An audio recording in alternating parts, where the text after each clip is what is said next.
नमस्कार, आप देख रहे हैं डी न्यूज खबरें आप तक। मैं हूं आपके साथ शारदा झा। आप तमाम दर्शकों का स्वागत है। बुलेटिन की शुरुआत से पहले नजर डालते हैं आज की हेडलाइंस पर। लखनऊ डकैती कांड में पीड़ितों से मिले एसपी योगेंद्र कुमार, एक आरोपी हिरासत में, जल्द उद्भेदन का दावा।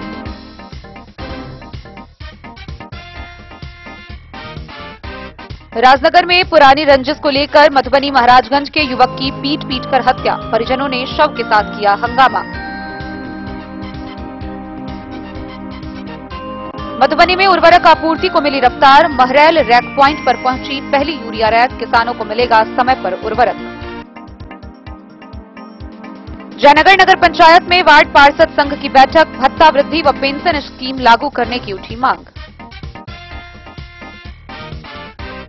श्रम संसाधन विभाग द्वारा मजदूर दिवस पर मधुबनी में जागरूकता शिविर का आयोजन, श्रमिकों को अधिकारों व योजनाओं की दी गई जानकारी।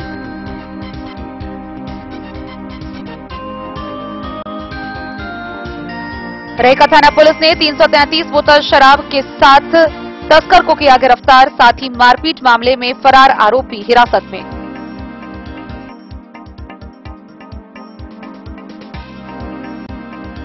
मधुबनी मेयर अरुण राय के आवास पर वक्फ सुधार जन जागरण अभियान का हुआ आयोजन, सांसद सह लोकसभा मुख्य सचेतक डॉक्टर संजय जायसवाल ने रखी बातें। मधुबनी में भगवान परशुराम जन जागरण मंच के तत्वाधान में परशुराम जयंती समारोह का हुआ भव्य आयोजन। सकरी में जिला पार्षद सईदा बानो के आवासीय सभागार में वक्फ सुधार जन जागरण अभियान का हुआ आयोजन, सांसद सह लोकसभा मुख्य सचेतक डॉक्टर संजय जायसवाल और सईदा बानो ने किया प्रेस को संबोधित। मधुबनी जिला कार्यालय में हिंदुस्तानी अवाम मोर्चा सेक्युलर की समीक्षात्मक बैठक का हुआ आयोजन।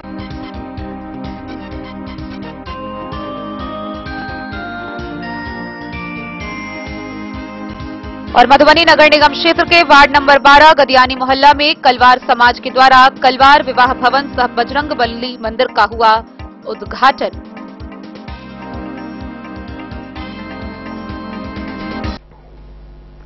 खबरें अब विस्तार से। बीते 26 अप्रैल की रात 1 बजे झंझारपुर अनुमंडल के लखनौर थाना क्षेत्र के मब्बी गांव में 10 से 15 की संख्या में डकैतों ने एक घर में डकैती व लूटपाट की घटना को अंजाम दिया था।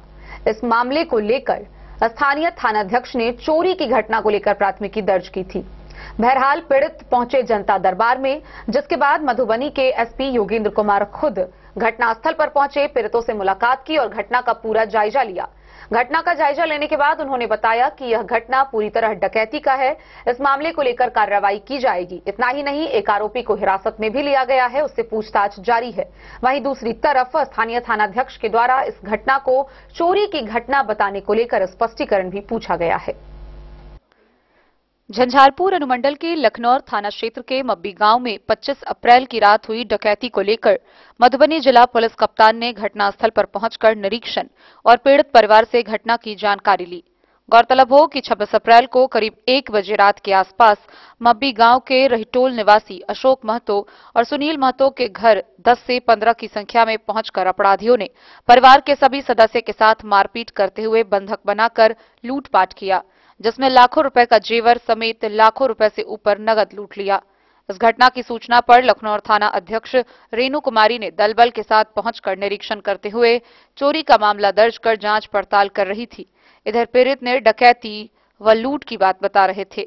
घटना को लेकर पीड़ित परिवार ने मंगलवार को एसपी कार्यालय के जनता दरबार में पहुंचकर डकैती होने व अपना दुखड़ा बताते हुए एसपी को पूरी जानकारी दी, जिसको लेकर एसपी योगेंद्र कुमार ने बुधवार को दिन के करीब 1 बजे के आसपास घटनास्थल पर पहुंचकर पीड़ित परिवार से मिलते हुए घटना की पूरी जानकारी ली। उसके बाद एसपी ने पत्रकारों को जानकारी देते हुए कहा कि यह चोरी नहीं, डकैती व लूट की घटना है। जानकारी होते ही एक टीम का गठन कर दिया गया है और टीम इस पर काम कर रही है। इस घटना में एक अपराधी को हिरासत में लिया गया है। मामले को लेकर लिए गए हिरासत में अपराधी से पूछताछ जारी है। जल्द ही इस डकैती कांड का उद्भेदन भी किया जाएगा। साथ ही डकैती लूट घटना को थानाध्यक्ष ने चोरी मामले में कैसे दर्ज किया, उसका स्पष्टीकरण भी थानाध्यक्ष से पूछा गया है। लखनऊ थाना क्षेत्र में 2 दिन पहले एक घटना हुई थी जिसमें रात में एक घर में कुछ अज्ञात लोग घुसे थे और उन्होंने कुछ सामान को वहां से लूटा है। इस घटना को बहुत ही सीरियसली लेते हुए आज मेरे द्वारा और साथ में एसडीपीओ झंझारपुर और हमारी पूरी टीम घटनास्थल का निरीक्षण किया है। जो वादी हैं इस केस के कंप्लेनेंट हैं वो कल मुझसे जनता दरबार में मिलने आए थे, उनकी पूरी बात हमने सुनी है। आज उनके घर पे जाकर के जो कमरे थे उसको हमने देखा है, घर के जितने भी लोग थे सभी से हमने स्टेटमेंट उनका रिकॉर्ड किया है। पूरे मामले की तहकीकात की गई है। प्रथम दृष्टया इसमें ऐसा प्रतीत हो रहा है कि डकैती इसमें घर में हुई है और पिछले 2 दिनों में इसमें एक आदमी की गिरफ्तारी पुलिस ने कर ली है। उससे पूछताछ की जा रही है, उसकी एक्टिविटी सस्पेक्टेड है और पता ये चला है कि वो व्यक्ति और उसके कुछ अन्य साथी इस घटना में शामिल थे। तो एक विशेष टीम का गठन मेरे द्वारा कर दिया गया है। ये टीम जो सामान लूटा गया है घर में उसकी बरामदगी का और अन्य लोगों की गिरफ्तारी पे ये टीम लगी हुई है। तो बहुत जल्दी इसका उद्भेदन पूरी तरीके से किया जाएगा और अभी इसमें अनुसंधान पुलिस का जारी है और इसमें एसएचओ ने जो केस को चोरी में दर्ज किया है इसको लेकर के मेरे द्वारा एसएचओ से स्पष्टीकरण मांगा गया है और साथ में एसडीपीओ झंझारपुर को भी मैंने संपूर्ण मामले की जांच करके रिपोर्ट समर्पित करने को कहा है। एक बार इसमें रिपोर्ट आ जाएगी तो उस पर उचित जो कानूनी कार्रवाई है वो की जाएगी। कराता है तो पुलिस ने पूरी जांच पड़ताल और सबूत इकट्ठा करने के बाद ठोस साक्ष्यों के आधार पर इसकी गिरफ्तारी की है। अब इस एक अपराधी की गिरफ्तारी से इसका पूरे गैंग को पुलिस जल्दी पता करेगी। तो अभी चोरी का जो केस है सर वो जो है सो डकैती में परिवर्तित हो जाएगा तो सुपरविजन में होगा। आप लिख दीजिए कि उसमें जांच करके सही धारा में उसको करने के लिए मैंने डीएसपी को आदेश दिया है और ये चीज करने के लिए मैंने उसको हफ्ते भर का समय दिया है। झंझारपुर से सरफराज सिद्दीकी की रिपोर्ट। राजनगर थाना क्षेत्र के राघोपुर बलाट गांव के पास एक युवक के साथ मारपीट की गई।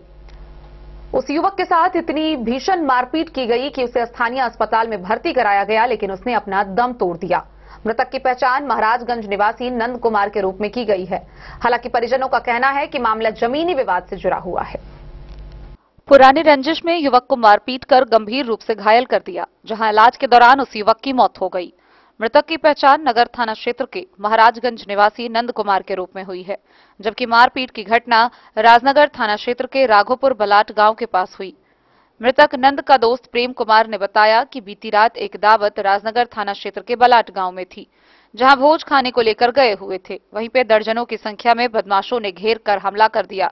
हमले में काफी चोटें आई, जबकि सर फट गया। बताया कि मारपीट की शिकायत करने दोस्त के साथ राजनगर थाना गए हुए थे। इसी दौरान दर्जनों की संख्या में बदमाशों ने मिलकर पुनः हमला कर दिया। मारपीट में नंद काफी घायल हो गया था, जिसको इलाज के लिए सदर अस्पताल में लाया गया, लेकिन उसकी मौत हो गई। इधर स्थानीय लोगों ने बताया कि पुरानी जमीनी विवाद चल रहा था, कई बार उन लोगों के द्वारा मारपीट किया जा चुका है। वहीं परिजन के साथ स्थानीय लोगों ने शव को सदर अस्पताल में रखकर राजनगर पुलिस के प्रति आक्रोश जताया है। घटना में तमाम आरोपियों की गिरफ्तारी पर अड़े हुए हैं। भैया के यहाँ खाना खाने के लिए गए थे। खाना खा के हम घर से बाहर निकले तो बाहर निकलते ही 15-20 लड़का हमको घेर के बहुत मारा मारा, जिसमें मेरा सर फट गया। उसके बाद हम वहाँ से अपने घर आए, अपने दोस्त लोगों को फ़ोन किए। उसके बाद अगली सुबह हम अपने दोस्त लोगों को लेकर गए गांव। उसके बाद हम वहाँ से थाना गए, थाना पे केस लिखा रहे थे, तब तक में यहाँ पे लड़ाई हुआ। इस क्रम में मेरा दोस्त नंद दौड़ते वो बेहोश हो गया। उसके बाद पता चला यहाँ पे आके कि उसका डेथ हो गया। तो कैसे मारा इसको पता चला? किस चीज से मारा? ये तो हमको नहीं पता, क्योंकि हम उसके साथ में नहीं थे। इतना पता है कि गांव वाला सब ईटा उटा सब फेंक रहा था उसके ऊपर। आज फेंक रहा था ना? जी आज। Bureau report Madhubani. मधुबनी जिले के अंधराठारी प्रखंड के महरैल रेलवे स्टेशन को भारत सरकार के द्वारा उर्वरक के रैक पॉइंट के लिए अधिसूचित किया गया था। गौरतलब हो कि 30 अप्रैल को महरैल रेलवे स्टेशन पर आखिरकार रैक पॉइंट का शुभारंभ कर दिया गया। मधुबनी जिले में उर्वरक की उपलब्धता एवं वितरण को सुनिश्चित करने हेतु जिला पदाधिकारी मधुबनी एवं जनप्रतिनिधियों के निरंतर प्रयास से मधुबनी जिले के अंधराठारी प्रखंड के महरैल रेलवे स्टेशन को भारत सरकार के द्वारा उर्वरक के रैक पॉइंट हेतु अधिसूचित किया गया था। अधिसूचना के पश्चात दिनांक 30 अप्रैल 2025 के रात्रि में हिंदुस्तान उर्वरक एवं रसायन लिमिटेड के द्वारा यूरिया की पहली रैक लगाई गई है, जिसमें यूरिया उर्वरक के 27,300 बैग यानी कि 1,228 मीट्रिक टन का 42 रेल वैगन के माध्यम से 21 रेल वैगन में जिला में उपलब्ध कराया गया है। उर्वरक रैक पॉइंट पर उर्वरक शुभागमन के पश्चात वितरण का उद्घाटन करते हुए प्रभारी जिला कृषि पदाधिकारी गौतम कुमार एवं सहायक निदेशक कृषि अभियंत्रण के द्वारा बताया गया कि जिले में अवस्थित महरैल रैक पॉइंट पर उर्वरक उपलब्ध होने से जिले के किसानों को आसानी से उर्वरक की उपलब्धता होगी तथा उन्हें सही समय पर उचित मूल्य पर उर्वरक प्राप्त हो सकेगा। उन्होंने यह भी कहा कि वर्तमान में उर्वरक की आपूर्ति दरभंगा जिले के लहरियासराय एवं समस्तीपुर के कर्पूरी ग्राम से होती थी, जिसमें उर्वरक विक्रेताओं को ज्यादा परेशानी का सामना करना पड़ता था। अब जिले में उर्वरक की आपूर्ति होने से उर्वरक ससमय मिलेगा तथा उचित मूल्य पर प्राप्त होगी। इस अवसर पर हिंदुस्तान उर्वरक एवं रसायन लिमिटेड के प्रतिनिधि शिवम कुमार के साथ जिले के थोक उर्वरक विक्रेताओं के साथ साथ खुदरा उर्वरक विक्रेता भी मौजूद थे। वहां पर उपस्थित उर्वरक का बोरा लोडिंग अनलोडिंग करने वाले मजदूरों के द्वारा खुशी व्यक्त करते हुए बताया गया कि रैक पॉइंट होने से हम लोगों के रोजगार में वृद्धि होगी तथा हमारी आमदनी भी बढ़ेगी। Bureau report Madhubani. जयनगर नगर पंचायत कार्यालय के सभागार में वार्ड पार्षद संघ की बैठक हुई। बैठक की अध्यक्षता वार्ड पार्षद राधा देवी ने की। इस दौरान विशेषकर मांगों पर विस्तार पूर्वक चर्चा की गई। जयनगर नगर पंचायत कार्यालय सभागार में बुधवार को वार्ड पार्षद संघ की बैठक संघ के अध्यक्ष वार्ड पार्षद राधा देवी की अध्यक्षता में आयोजित की गई।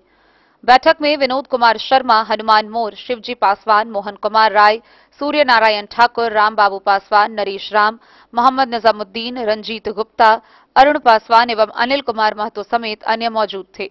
बैठक के माध्यम से संघ की लंबी मांगों को लेकर चर्चा करते हुए कहा कि राज्य सरकार नगर निगम, नगर पालिका, नगर परिषद एवं नगर पंचायत में जनता के वोट से मनोनीत होकर आए वार्ड पार्षदों के भत्ता को बढ़ाया जाना चाहिए।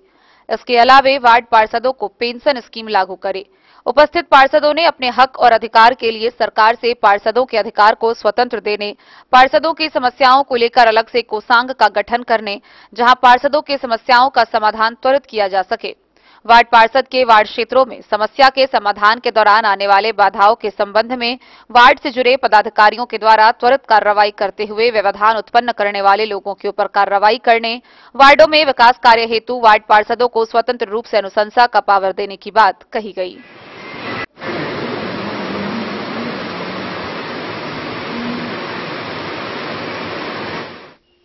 डे न्यूज के लिए जयनगर से मोहम्मद अली की रिपोर्ट। खबरों का सिलसिला जारी रहेगा। जल्द ही लौटेंगे एक छोटे से ब्रेक के बाद। आप बने रहिए हमारे साथ। सीजन सिर्फ हमारे साथ खरीदे और पाए 100% एक्सचेंज वैल्यू। आप सोने चांदी या हीरे के आभूषणों की तलाश में हैं तो हमारे ज्वेलरी शॉप में मिलेंगे आपको हर तरह के आभूषण बेहद किफायती दामों पर। हर अवसर के लिए आभूषण आपके बजट में। लाल बाबू प्रसाद एंड सन्स, संकट चौक, बैंक ऑफ इंडिया के बगल में, मधुबनी। नए और शानदार स्टॉक के साथ अब हर रिश्ते को करे और भी सुंदर। लाल बाबू प्रसाद एंड सन्स, संकट चौक, बैंक ऑफ इंडिया के बगल में, मधुबनी।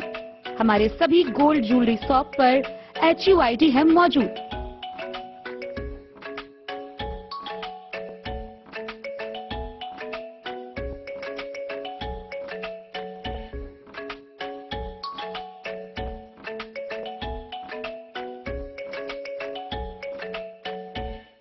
ट्रेंड के इस जमाने में क्या आप भी चाहते हैं स्टाइलिश और फैशनेबल कपड़े? क्या आप अपने लुक को अपग्रेड करना चाहते हैं? अगर हाँ, तो आज ही आएं Bombay fashion readymade sari showroom. हमारे पास पुरुषों, महिलाओं और बच्चों के लिए है नए से नए फैशन ट्रेंड में कपड़े और एक्सेसरीज का लार्ज कलेक्शन। आपके बजट और हर अवसर के लिए खास। चाहे काम के लिए हो नए आउटफिट की तलाश, या पार्टी के लिए ड्रेस, या किसी खास अवसर के लिए सूट, सलवार और साड़ी, हमारे पास है हर एक ब्रांड। क्रिम्सन क्लब, मुफ्ती, टर्टल और किलर के SIS स्टोर्स। इसके अलावा रेमंड, स्पार्की, जॉकी, लक्ष्मीपति, मान्यवर, ब्लैकबेरी, नवाब पार्कर जैसे बड़े ब्रांड। तो देर किस बात की, आज ही आए बॉम्बे फैशन साड़ी एवं रेडीमेड शोरूम। हमारा पता है महिला कॉलेज रोड, मधुबनी।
लाल बाबू ज्वेलर्स।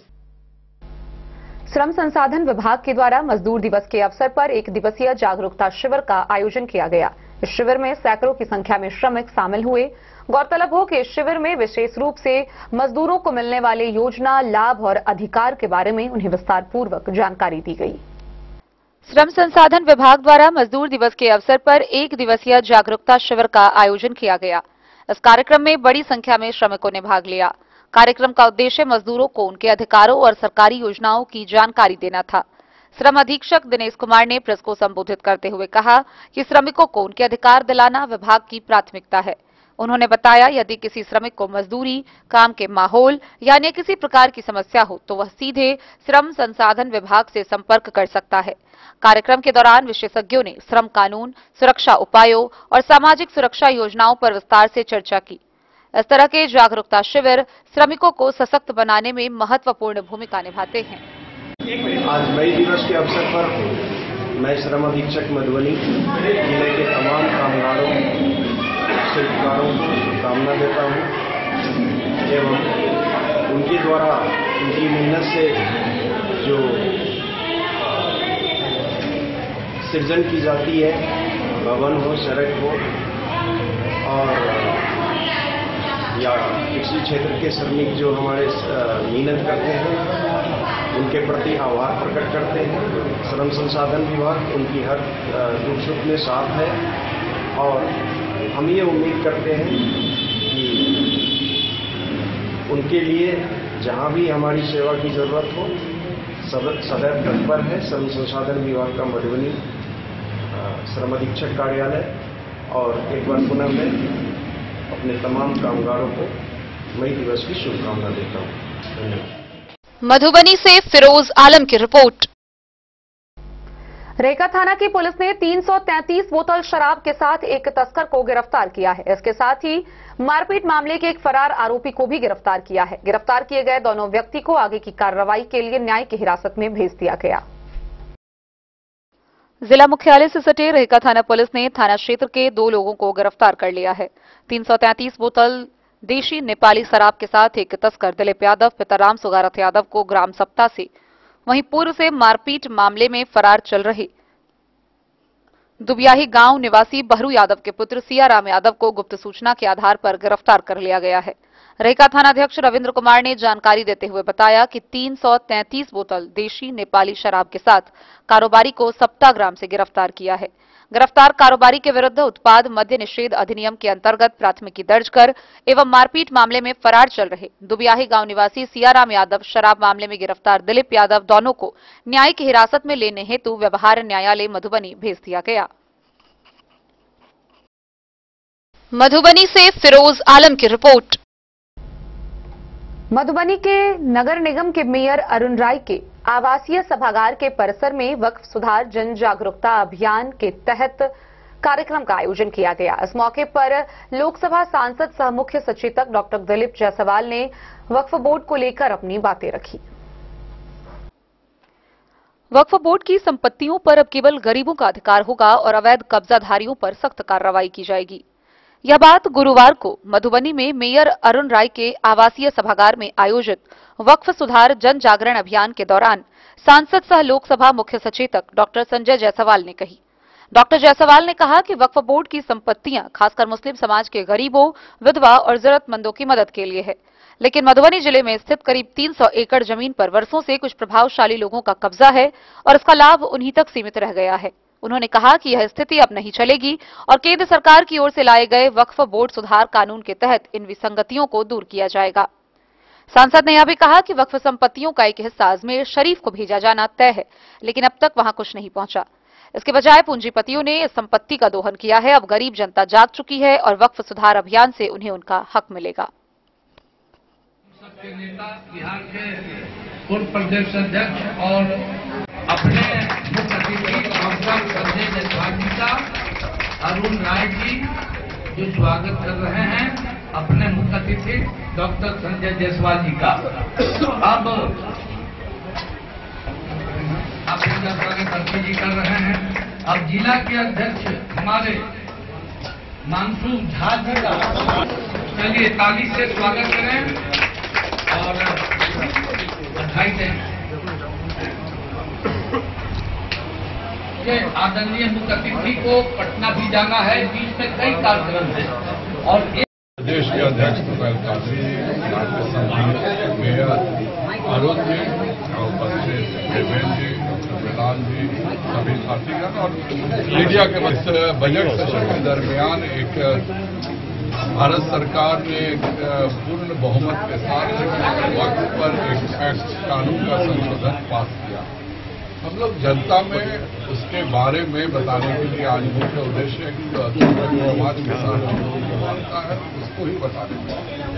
अगर केवल इस स्थान की बात करें जिस जिले में मैं मौजूद हूँ, इस जिले में 300 बीघा से ज्यादा दरभंगा और मधुबनी मिला करके वक्त की संपत्ति है, लेकिन आप एक पूरे जिले में एक बेवा, एक यतीम, एक जरूरतमंद भी को चाहिएगा जिसको किसी प्रकार का मदद मिला।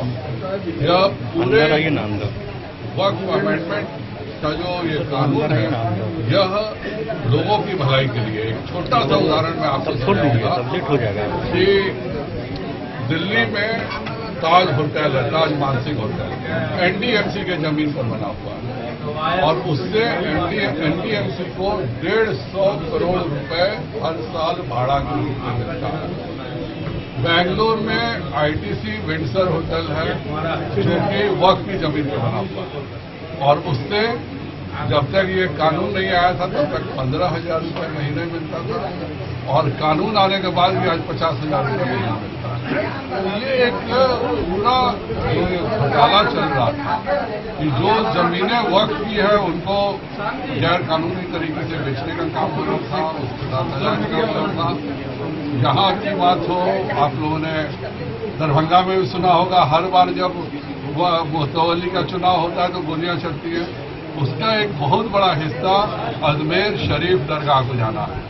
अजमेर शरीफ के दरगाह के जो खानखा हैं नूरुद्दीन चिश्ती जी, उनसे हम लोग की बात हो रही थी। आज तक उनके यहाँ एक पैसा नहीं गया, जबकि वक्फ लिखा हुआ और ये डीड है, ये नहीं है कि फूलसवारी बात है। यह डीड में है कि 500 रुपये 1945 के हिसाब से अजमेर शरीफ दरगाह को जाना। अगर हम उस समय का गोल्ड की बात करें तो 34 रुपये में 10 ग्राम गोल्ड मिलता था, जब अजमेर शरीफ दरगाह को 500 रुपये जाना था। उसके हिसाब से आज वो 15 लाख रुपए महीने उसको जाना चाहिए था। आज तक 1 रुपये भी नहीं दिया गया। जहां पे भी मुतवल्ली मौजूद है वो पूरा 1 पैसे न किसी को देते हैं और वक्त की संपत्तियां एक तरफ नाजायज कब्जे हो रही हैं और जो संपत्ति उन पर नहीं है उस पर क्लेम किया जा रहा है। बिहार में ये दिक्कत नहीं है, बिहार में तो वक्त की कुल संपत्ति का 1% भी हिस्सा नहीं है, इसलिए ये दिक्कत बिहार में बहुत सी 1-2 जगह क्षणिक घटनाएं छोड़ दे तो और नहीं है, लेकिन बिहार में एक बहुत बड़ी संपत्ति भी है जिससे कि गरीबों का, मुस्लिम गरीबों का, बेवा महिलाओं का मदद होना चाहिए था, उसके बदले केवल मुतवल्लियों की मदद हो रही है। मेरे पास सबूत है कि अभी से 2 बार के पहले जो सुन्नी वक्फ बोर्ड के चेयरमैन थे, बेगूसराय में तनवीर अहमद के दादाजी ने 180 एकड़ जमीन बाकायदा रजिस्टर्ड 1880 में रजिस्टर्ड डीड है, लेकिन सुन्नी वक्फ बोर्ड ने कह दिया कि 50 एकड़ हमारी जमीन है और 130 एकड़ जमीन बेच दिया गया। दूसरे तरफ चितकोहरा में जहां पर 1911 में कब्रिस्तान की जमीन थी, उसके एवज में 1915 में कब्रिस्तान की दूसरी जमीन दे दी गई और बाकायदा लिखित में है कि भाई कब्रिस्तान में इस जमीन के बदले चितकोहरा में ये जमीन मार्क किया जाता और 1915 से वहां कब्रिस्तान है। आज अचानक बोला जाता है कि नहीं 1911 वाली भी जमीन है, वो कागज दिखाया जाता है और 1915 की जमीन को छुपा करके 1915 की उस डेट को जिसमें कि अदला बदली जमीन का हुआ था और वक्त में चढ़ा दिया गया। तो इस तरह के किसी के साथ नाजायज भी नहीं हो और जो संपत्ति है उसका सदुपयोग हो। मधुबनी से फिरोज आलम की रिपोर्ट। बीते बुधवार को परशुराम जयंती के अवसर पर परशुराम जन जागरण मंच के तत्वाधान में मधुबनी शहर के एक निजी होटल में परशुराम जयंती समारोह का भव्य आयोजन किया गया। इस मौके पर हजारों की संख्या में लोग शामिल हुए। भगवान परशुराम जनजागरण मंच के तत्वाधान में बुधवार को स्थानीय एक होटल के सभागार में भगवान परशुराम जयंती समारोह का भव्य आयोजन किया गया। कार्यक्रम में जिला भर के विभिन्न भागों से सैकड़ों की संख्या में लोग उपस्थित हुए। आयोजित सभा भीड़ से छोटी पड़ गई।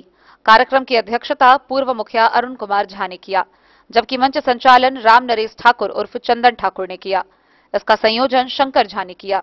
कार्यक्रम को संबोधित करते हुए पूर्व मंत्री सह बेनीपट्टी विधायक विनोद नारायण झा ने कहा कि भगवान परशुराम अपनी वीरता से समय समय पर धरती पर धर्म की स्थापना किया। धर्म की रक्षा के लिए कई बार धरती को क्षत्रिय विहीन कर दिया। हम उसी परशुराम के वंशज हैं। लोगों को यह समझ लेना चाहिए कि परशुराम के वंशज सहनशील हैं, कमजोर नहीं। वहीं कांग्रेस नेता किशोर कुमार झा ने कहा कि वर्ष 1990 से पहले देश और प्रदेश की राजनीति में मिथिलांचल की क्या भूमिका होती थी, उसमें बिहार की राजनीति में मधुबनी, दरभंगा बहुत महत्वपूर्ण भूमिका होती थी और आज हम कहां से कहां पहुंच गए हैं। हमारी राजनीतिक हालात हाशिए पर पहुंच गई है। शंकर झा ने कहा कि भगवान परशुराम विष्णु के अवतार माने जाते हैं। धरती पर हो रहे अन्याय, अधर्म और पाप कर्मों का विनाश करने के लिए उनका जन्म हुआ था।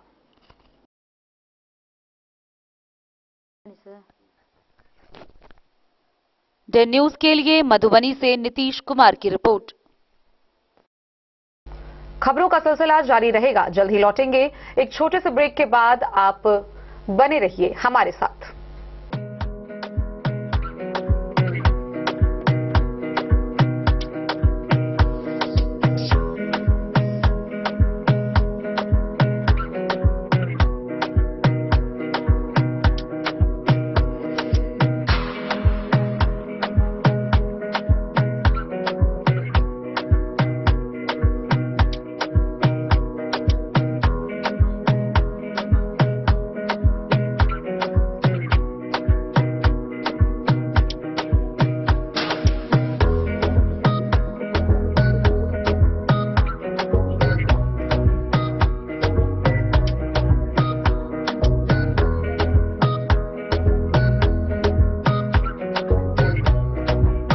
महादेव सा अमरनाथ प्रसाद ज्वेलर्स, गांधी चौक, राजनगर बाजार, मधुबनी।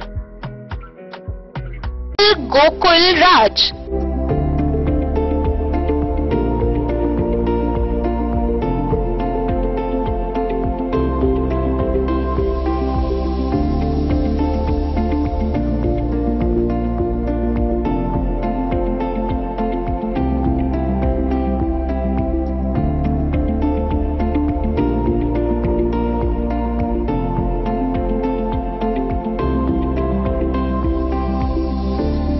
शहर के भीड़ भाड़ से दूर शांति और सुकून से भरे वातावरण में मधुबनी शहर के लहरियागंज वार्ड नंबर 1 में पूरे मिथिलांचल क्षेत्र का सबसे भव्य होटल होटल गोकुल राज।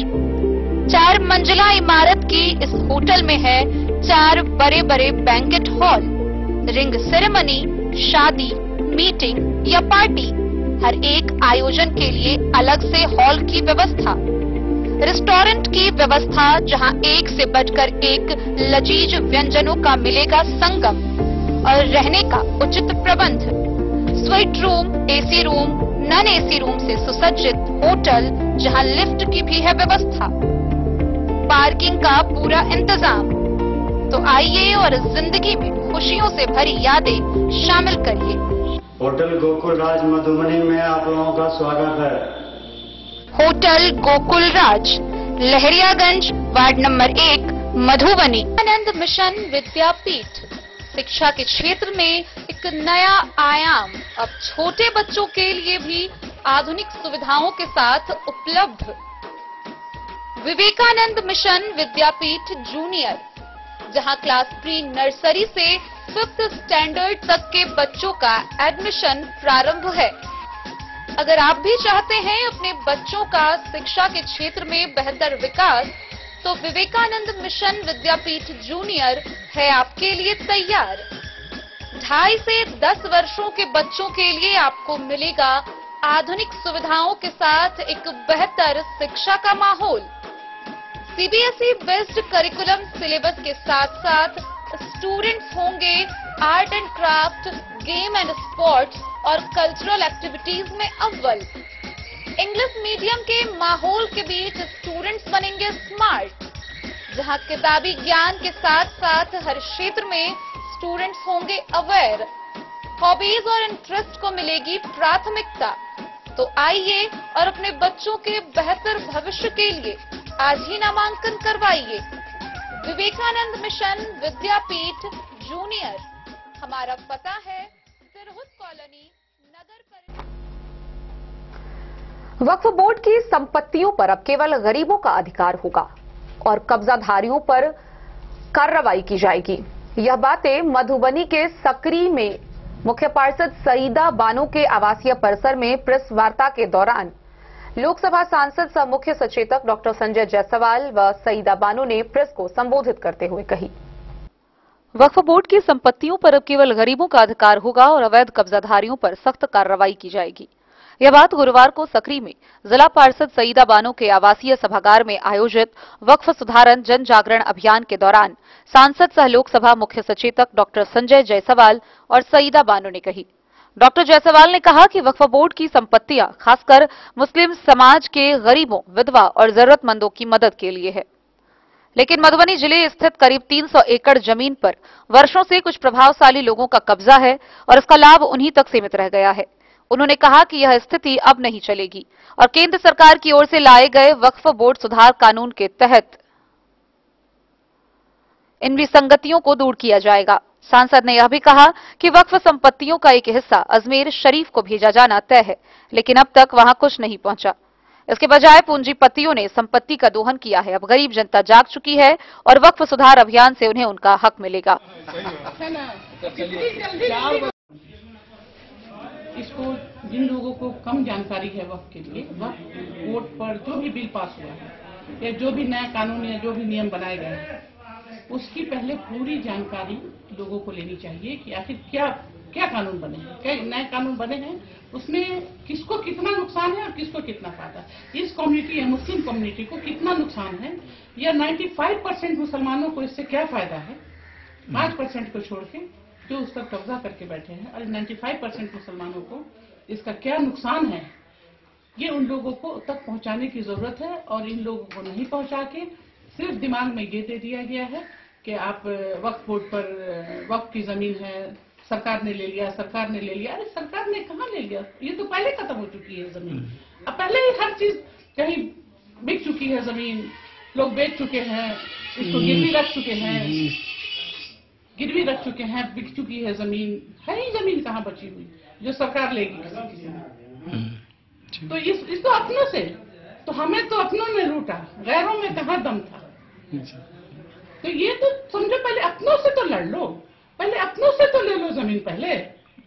हुकूमत तो इसलिए, हुकूमत कब इंटरफेयर करती है, जब लोग इसमें लोग न्याय मांगने जाते हैं, तो आपस में ये लोग खुद ही लड़े।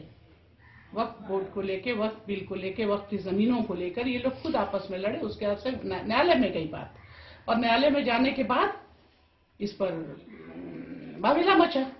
तो जाहिर सी बात है हुकूमत तो इंसाफ करेगी, हुकूमत तो लेगी। जब आप अपने में खुद आप देख रेख नहीं कर सके वक्फ की जमीन की। अब ये जनाब है मेरे बगल में बैठे हुए, ये हमको बोल रहे हैं कि आज तक कमेटी नहीं बनी। इनको नहीं मालूम है कि हमारे यहाँ एक मिनट नहीं, इनको नहीं, ये कह रहे हैं कि आज तक कोई वक्फ बोर्ड का अध्यक्ष हुआ ही नहीं, जिला में हुआ ही नहीं, स्टेट में। बेवकूफ हर बार होता है। इनको हम यही बताना चाह रहे हैं कि हमें वहां भी अध्यक्ष बने हुए हैं, शिया वक्फ बोर्ड अलग है, सुन्नी वक्फ बोर्ड अलग है, और सबके अध्यक्ष है, और सब जिला में भी अध्यक्ष है, और उन लोग यहाँ होने, लेकिन आज तक इस पर कहीं कोई कार्रवाई नहीं की, किसी ने कोई पहल नहीं की। और वक्फ की जमीन जो भी ये इतनी बड़ी प्रॉपर्टी, इतनी बड़ी जायदाद, जिससे आज तक कोई फायदा, लोग कहते हैं ना कि मुस्लिम किन्हीं के पास में नहीं रहा, मुस्लिम लोगों की वो सच्चर कमेटी की रिपोर्ट जो थी, याद होगा ना, तो उसमें कहा गया ना कि मुस्लिम सबसे बदहाली के हाल पर है। तो जिसके पास इतनी प्रॉपर्टी है वो बदहाली के रास्ते पर क्यों है, कैसे है? तो इस पर कहीं ना कोई जिम्मेदार है। तो कौन जिम्मेदार है इसमें? अभी तक तो आपके हाथ में थी, अभी तक तो आप सभी के हाथ में थी। आप कितने लोगों ने आप लोगों ने इसके लिए बाबेला मचाया, कितने लोगों ने इस पर आवाज उठाया कि हाँ ठीक है, वक्फ की जमीन सबको जो लोग लिए हुए हैं उनको वापस किया जाए, उनको अपने अपने गांव में, अपने अपने घर में। कितने लोगों ने इस पर तमाशा किया। और आज अगर हुकूमत उस पर कर रही है तो आपको बहुत बुरा लग रहा है। क्यों लग रहा है बुरा आपको? अपना परिचय दीजिए। मेरा नाम सईदा बानो है। बता रहे हैं, अगर केवल इसी इलाके की बात करें तो दरभंगा मधुबनी इलाके में 300 एकड़ से ज्यादा वक्फ की जमीनें हैं। और जिस तरह से यहाँ पर चुनाव में गोलियां चलती हैं, बंदूकें चलती हैं, आप अल्लाह के इबादत में जो चीजें हैं उनके लिए गोली चलाने की क्या आवश्यकता है? आप संपत्ति जो वक्फ में किसी वाकिफ ने दान किया है उसको आप अपनी व्यक्तिगत प्रॉपर्टी बना लिए हुए हैं।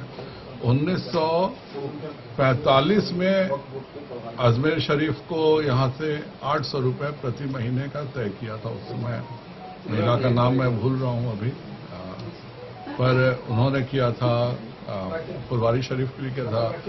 वहाँ पे जो लड़कियों का स्कूल है दरभंगा में, उसका उस समय 10 रुपए प्रति महीने दान की बात की गई थी, वक्त की। आज भी 10 रुपए दिया जाता है।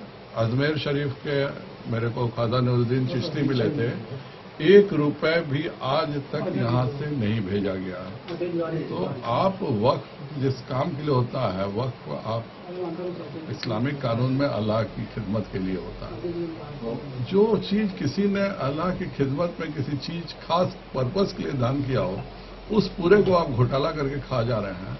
ये कानून बिल्कुल साफ है कि इसमें सीएजी ऑडिट करेगी, और यही मुतवल्लियों के लिए सबसे बड़ा दिक्कत की बात है कि अगर ऑडिट होगा तो ये पकड़ में आ जाएगा। और दूसरा जो कानून है कि अगर कोई भी मुतवल्ली वक्फ की जमीन कब्जा करके रखे रहेंगे तो उनकी मुतवल्लीशिप कैंसिल हो जाएगी।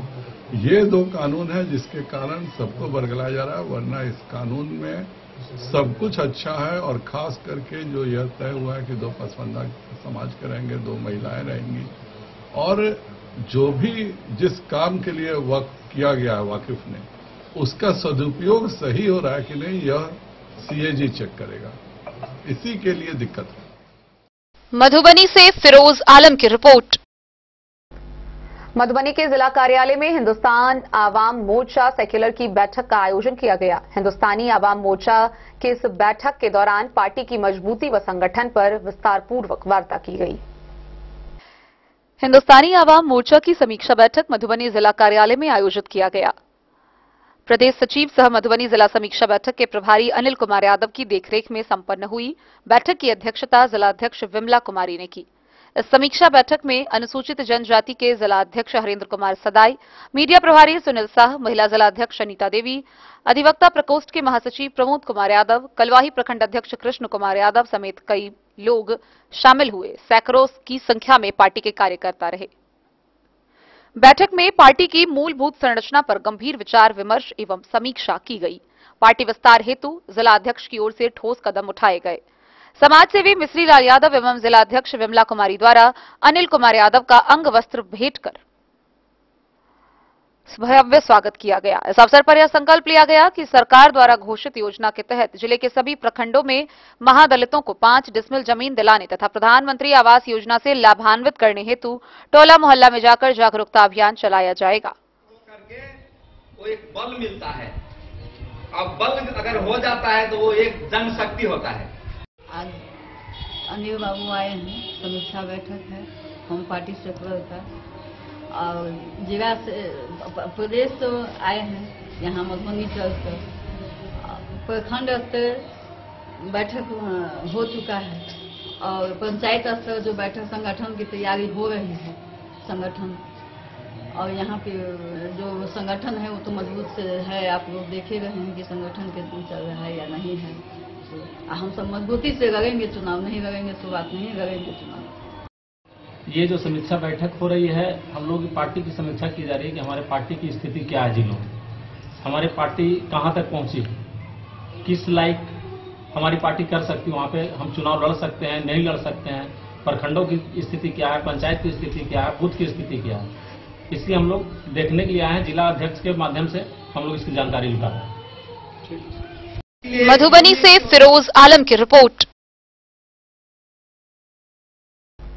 मधुबनी नगर निगम क्षेत्र के वार्ड नंबर 12 गदियानी मोहल्ला में कलवार सभा के द्वारा कलवार विवाह भवन सह बजरंगबली मंदिर का भव्य उद्घाटन किया गया। इसका उद्घाटन पूर्व उप मुख्यमंत्री तारकेश्वर प्रसाद ने फीता काटकर किया। मधुबनी नगर निगम क्षेत्र के वार्ड नंबर 12 गदियानी मोहल्ला में कलवार समाज के द्वारा कलवार विवाह भवन सह बजरंगबली मंदिर का उद्घाटन किया गया। पूर्व उप मुख्यमंत्री तारकेश्वर प्रसाद के द्वारा फीता काटकर उद्घाटन हुआ। इस कार्यक्रम के अवसर पर बेतिया के सांसद डॉक्टर संजय जायसवाल, मधुबनी विधायक सह पूर्व उद्योग मंत्री समीर कुमार महासेठ, मधुबनी नगर निगम के मेयर अरुण राय, भाजपा नेता अमरनाथ प्रसाद, मनोज कुमार, अजय प्रसाद, नवल किशोर प्रसाद, अयोध्या प्रसाद व नगर निगम क्षेत्र के हजारों की तादाद में श्रद्धालु उपस्थित हुए। कार्यक्रम का उद्घाटन फीता काटकर एवं भगवान की पूजा आरती के द्वारा शुभारंभ की गई एवं आए हुए अतिथियों को मिथिला परंपरा से भव्य स्वागत भी किया गया। इस अवसर पर अतिथियों को मिथिला संस्कृति के द्वारा स्वागत गान एवं झिझिया कार्यक्रम का भी आयोजन किया गया था। नगर निगम क्षेत्र में धर्मशाला एवं मंदिर के शुभारंभ से आम लोगों में हर्षोल्लास का वातावरण देखने को मिल रहा है।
कलवार समाज का शहर में कलवार सभा मधुबनी की ओर से हमारी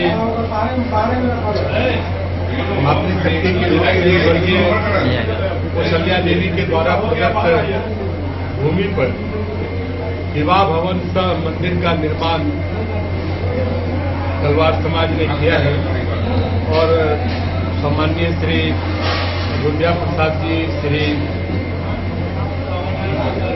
विमल किशोर जायसवाल जी और अपने तमाम इस शहर के और मधुबनी जिला के हमारे कलवार समाज के जो शीर्ष पुरुष है या शीर्ष जो व्यक्तित्व है, तमाम लोगों के सहयोग से आज यह विवाह भवन एवं मंदिर बनकर तैयार हुआ है और आज इसका लोकार्पण और मंदिर की प्राण प्रतिष्ठा हो चुकी है। मैं समाज के तमाम लोगों के प्रति आभार व्यक्त करता हूँ कि हम सब जो जात से जमात की ओर जो अवधारणा लेकर चले हैं, यह विवाह भवन पूरे समाज के सभी वर्गों के लोगों के लिए यह उपयोगी होगा और भगवान महावीर, बलभद्र जी एवं भगवान सहस्त्रबाहु जी की मूर्ति भी स्थापित हुई है, जो समाज ही नहीं पूरे देश को कहीं कहीं एक ऊर्जा और शक्ति प्रदान करती है। हम मधुबनी के तमाम लोगों के प्रति आभार व्यक्त करते हैं। ऐसे पावन अवसर पर हम सबों को भी इस प्राण प्रतिष्ठा एवं विवाह भवन के लोकार्पण के अवसर पर हम सबों का आने का अवसर दिया है और वास्तव में यह काफी अनुकरणीय है। हम समाज के तमाम लोगों को, वह समाज के तमाम लोगों को और हमारे भी स्वागत करता उपस्थित है। माननीय विधायक जी हैं, माननीय महापौर जी, हमारे बीच माननीय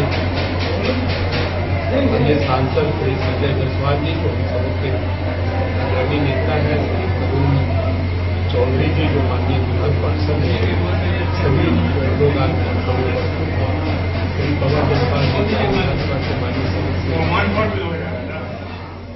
मधुबनी से फिरोज आलम की रिपोर्ट। तो आज की इस बुलेटिन में फिलहाल इतना ही। कल फिर हाजिर होंगे नई खबरों के साथ। तब तक दीजिए पूरी टीम को इजाजत और मधुबनी की हर छोटी बड़ी खबरों के लिए देखते रहिए DIN न्यूज, खबरें आप तक। नमस्कार।